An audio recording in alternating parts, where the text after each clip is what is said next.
Good morning, guys, and welcome back. Today is Sunday the 2nd of February and I'm currently at my little boy's football training. Look, I don't know whether you can see out the window. There they are, they're all training. I'm feeling a lot better since last week. As you all know who's been following me, I sadly miscarried at around 6.5, 7 weeks last week.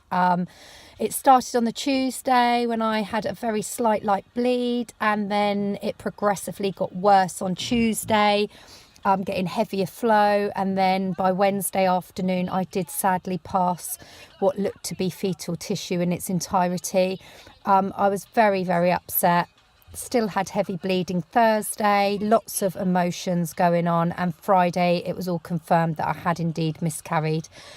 They couldn't give me confirmation of dates, but obviously with my midwife and myself, we did know that it was going to be around a 6.5, 7 week baby that I would have miscarried. And some people like to look at it as a baby, I do. But obviously it was very emotional, very heartbreaking, but I'm feeling positive now, and the bleeding finally stopped for me on Tuesday this week. I carried on wearing little panty liners, and there was a tiny little bit of it, sort of went to a very spitty, spotty, browny mucus. And without, I'm sorry to be TMI, but it might help you guys who are going through it or have been through it to compare notes. But yeah, sort of the heavy bleeding sort of stopped on the Thursday. Friday had the scan and it was a medium flow of blood. Friday, Saturday medium, Sunday very light, Monday very light, Tuesday spitty, spotty, mucusy, and by Wednesday I didn't really need a pad, and today is Saturday.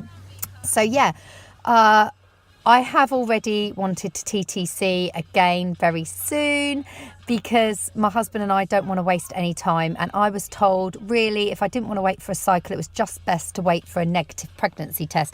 Now I did do a pregnancy test on Monday and still had a very, very faint positive. And then I didn't bother doing another one. So I'm guessing because it's Saturday, I would be negative now, because literally it didn't show up until I ran downstairs, signed for a parcel, came upstairs, cleaned my teeth. Then I looked and it was very faint. So it took a good couple of minutes for it to show up very, very, very faint. And I'm talking a squinty line. That was Monday. So yeah, so Friday it was faint at the hospital, if you remember. So Monday I tested very, very faint. So I was getting into my head, I reckon by Wednesday, Thursday, I wouldn't have any HCG at all in my body. And it was a fairly early miscarriage. So it's unlike the people who miscarry sadly at like 10, 11 weeks when the HCG stays in your body so long. So that was my point of trying again, I suppose. I just said to my husband from Friday, I want to start trying again. And he was like, if I felt fit and healthy and down below was okay, he was happy. So yeah, we did baby dance on Friday, yesterday in the morning, just to get things going, because I would like to sort of do that every other day just to sort of get things in motion. Now I am still gender swaying pink, so I've been trying desperately to get fully loaded up with my dairy. So I have been indulging in the berries and yogurts again. I have good girl. I have also been eating my lots of greens. Do you remember spinach in abundance? Not too keen on kale at the moment, but it is really good and sensible on the gender diet for a girl. Magnesium and calcium. So magnesium you get a lot from green vegetables, so I'm definitely having a lot of that. Lots of oranges. I've actually really got into oranges again. I've had bitter dark chocolate, which I had last time in my gender sway. And yes, I've been trying to incorporate dairy as much as I can. I have oat milk most of the time, so I am trying to have lots of yogurt. So the gender sway diet is all in place. My husband and I did baby dance using the Shettles theory position, because that's going to help us. But obviously ovulation time, I have no idea because I haven't had a cycle. I didn't want to wait because I know some ladies wait up until 30 days to have a cycle. And I was thinking to myself, I could be waiting till April, and I really don't want to wait till April. I don't want really a bigger age gap than 3 years between my last baby and this baby. Also, I don't want to get to the stage where I'm not really bothering. I'm just sort of happy to go along. I don't want to leave a massive gap. And my eldest has just turned 13. So yeah, I want to fall ASAP and obviously be healthy, but I can't do ovulation times because I've not had a cycle. So I am just going for it. So I cannot do the whole wait, 2 days before ovulation. I'm just basically doing the gender swaying diet. I've done the position, so it's obviously a certain position you use, missionary and shallow penetration, done that.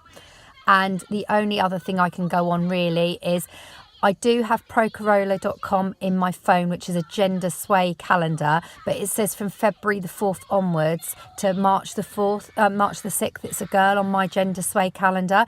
But obviously I tried yesterday, which was February the 1st.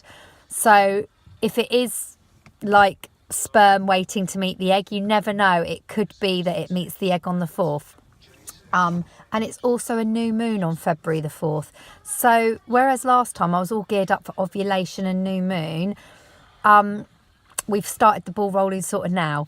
I'm going to go in full swing of it next week though, when we're on a new moon phase. But to counteract the new moon, do you remember I said in my last videos, you have to sort of balance out your ions and get the negative ions there. Himalayan salt lamps are really good. I burn those anyway because I just feel they make the place a lot nicer.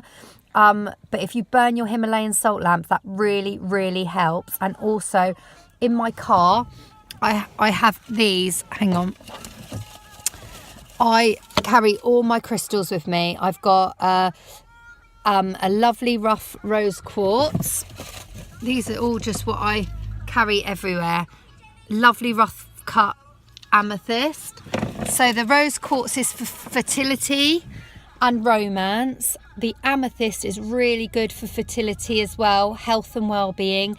And tourmaline is very, very good for conceiving as well. So that's raw black tourmaline. So that's all for fertility, well-being, health and romance. So that, and also the rose quartz really helps with the ions in the air. So I've got that in my car. I've also got rose quartz on display with my Himalayan salt lamps at home, which I'm really into. Can't have reflexology at the moment because I've just suffered a miscarriage and might be early stages of pregnancy at any point in time. Jan will not touch me with a barge pole. She's like, I'm going to give you Indian head. I can do a little bit of Reiki, but even Reiki might be touching on, you might not want it in early stages of pregnancy. She's really saying have Indian head and massage. So I've got a lovely massage booked in a minute, which my husband thinks I deserve after my stressful week. So I'm going to have all that done. I've also got rose quartz, which I'm wearing on my ankle. I've never taken that off since like June, July. So I've got rose quartz and a pearl on a little string on my ankle, which I always wear. I've got rose quartz under my pillow and I've got my baby clothes in my drawer under my bed. So the rose quartz, the lovely massage, that's all really good for gender and fertility. The rose quartz is particularly good for a girl as well. So that's all good. So the only thing I'm sort of missing out on at the moment is the new moon, but we're counteracting that with the Himalayan salt lamps. The gender sway calendar, now although it says the 4th of February to the 6th of March on my little slot, there is one that I also use, and it does say anytime from the 1st of February right up until the 6th of March, it should be a girl on the gender calendar. So that's all good. I'm quite happy with what I'm doing. So yeah, so apart from being dead on that new moon and the ovulation, I am gender swaying pink again. So I'm feeling all confident and happy. All my pregnancy symptoms have now disappeared. I have no HCG, as you know. And yeah, no tender boobs or anything. So I am all fit to go. So hopefully in 4 or 5 weeks time, I will be, doing pregnancy tests. You never know. And my tarot cards, I've got one booked for the 14th of March, but she did foresee a pregnancy end of February, beginning of March, because she saw a November baby. So I'm keeping that in my head because Vashti was right indeed, sadly, about the miscarriage. So yeah. Thank you all for all your lovely comments. Thank you for your support. It really was beautiful and I love you all. Please like this video, subscribe for free and follow me on my journey to hopefully TTCing a lovely healthy baby number 6. Whatever I have, I'll be happy, but we are going gender sway girl and a pink one. And love to you all, and I hope you're all happy and healthy and baby dust your way. Bye guys, stay warm. Bye.